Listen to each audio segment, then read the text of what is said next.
যারা তাহাজ্জুদ পড়বে, আমি তো বলেছি আল্লাহর মোবাইল নাম্বার লাগবে আপনাদের, কথা বলেন লাগবে কিনা বলেন না।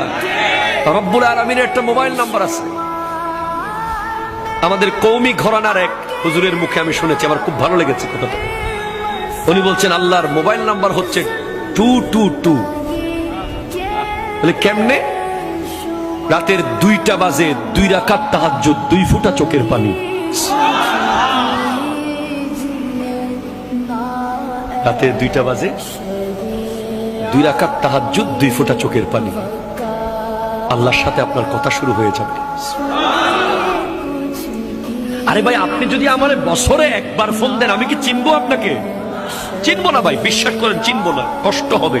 অ্যাক্সেস রোড দিয়ে এসে একটা বড় দোকান ছিল, নাম ছিল নিউ